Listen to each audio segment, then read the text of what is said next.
Welcome to our blog RCB blog. ಇವಾಗ ನಾವು mushroom biryani ಮಾಡ್ತಿದ್ದೀವಿ. ಇದು ಸ್ವಲ್ಪ ಎಣ್ಣೆ ಹಾಕಬೇಕು. ನೀವು ಇಷ್ಟು ಎಣ್ಣೆ ಹಾಕೊಂಡಿದ್ದೀವಿ. ಆಮೇಲೆ ಇದು ಹುರಿದ್ಮೇಲೆ ಮಸಾಲ ಐಟಮ್ಸ್ ಹಾಕಬೇಕು. ನೋಡಿ, ಈರುಳ್ಳಿ ಹಾಕೊಳ್ಳಿ.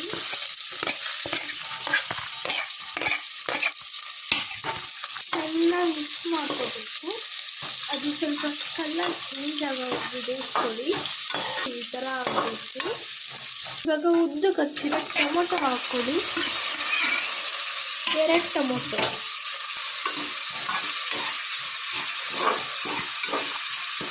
ಹಸಿ ವಾಸನೆ ಹೋಗೋವರೆಗೂ ಬೇಯಿಸ್ಕೊಳ್ಳಿ. ಇದಕ್ಕೆ ಮೆಣಸಿನ್ಕಾಯಿ, ಶುಂಠಿ, ಬೆಳ್ಳುಳ್ಳಿ ಮತ್ತು ಪುದೀನ, ಕೊತ್ತಂಬರಿ ಹಾಕಿದ್ದೀನಿ.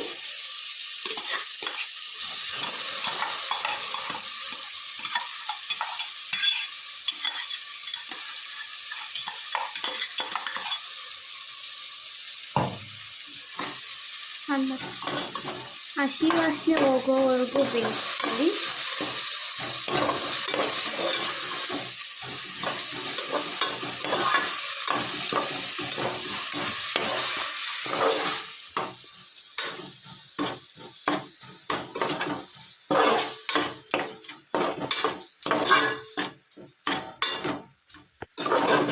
ಇಲ್ಲಿ 1/2 ಟೇಬಲ್ ಸ್ಪೂನ್ ಧನಿಯಾ ಪುಡಿ, 1/4 ಟೇಬಲ್ ಸ್ಪೂನ್ ಅರಿಶಿನ ಪುಡಿ, garam masala 1/2 tea spoon, next ಜೀರಿಗೆ ಪುಡಿ. ಇದನ್ನು ಹಾಕ್ತೀವಿ.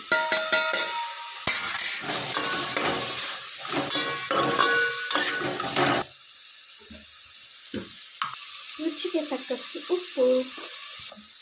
ಇವಾಗ ಮಶ್ರೂಮ್ ಹಾಕ್ಕೊಳ್ಳಿ.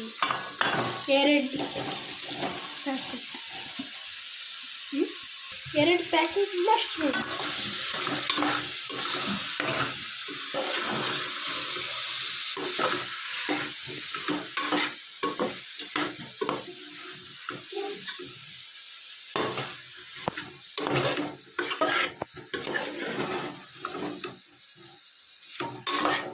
ಐದು ನಿಮಿಷ ಮುಚ್ಚಿಬಿಡಿ.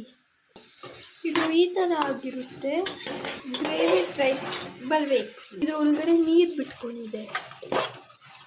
ಮಶ್ರೂಮ್ದು 1 ಟೇಬಲ್ ಸ್ಪೂನ್ ಮೊಸರು ಹಾಕ್ಕೊಳ್ಳಿ. ನೀವು ಚಿಕ್ಕ ಸ್ಪೂನಿಂದ ಹಾಕಿದ್ರೆ 4 ಸ್ಪೂನ್ ಹಾಕಿ. ಇವಾಗ ಕಾಯಿ ಹಾಲು ಹಾಕಿ ಕಾಯಿ ತುರಿದ್ಬಿಟ್ಟು ಮಿಕ್ಸಿಯಲ್ಲಿ ಚೆನ್ನಾಗಿ ರುಬ್ಕೊಳ್ಳಿ. ನೀರು ಹಾಕ್ಬಿಟ್ಟು ನೋಡಿ, ಈ ಥರ ಇರುತ್ತೆ. ಇದನ್ನ ಚೆನ್ನಾಗಿ ಮಿಕ್ಸ್ ಮಾಡ್ಕೊಳ್ಳಿ. ಅಕ್ಕಿಗೆ 3 ಚಮಚ ನೀರು ಹಾಕಿ 10 ನಿಮಿಷ ಹಿಂಗೆ ಬಿಟ್ಕೊಂಡ್ಬಿಡಿ. ಮುಚ್ಚಿಬಿಡಿ. ಕುದಿಯೋ ತನಕ, ಸರಿನಾ?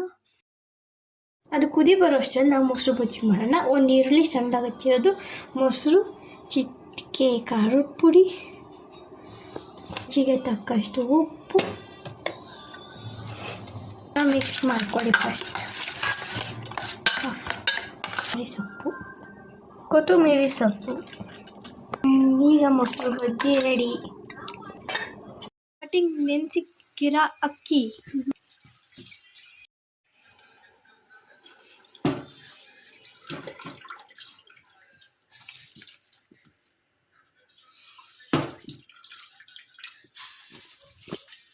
ಎರಡು ಲೋಟ ಅಕ್ಕಿ. ಇದು ನಮ್ಮ ಫಸ್ಟ್ ವಿಡಿಯೋ, ಸೊ ಸಪೋರ್ಟ್ ಮಾಡೋದು ಮಾತ್ರ ಮರಿಬೇಡಿ. ಎಲ್ಲರೂ ಸಬ್ಸ್ಕ್ರೈಬ್ ಮಾಡ್ಕೊಳ್ಳಿ. ಮುಂದೆ ಇನ್ನೂ ಚೆನ್ನಾಗಿ ಮಾಡ್ತೀನಿ ಅಂತ ಹೇಳ್ತಿದ್ದೀನಿ.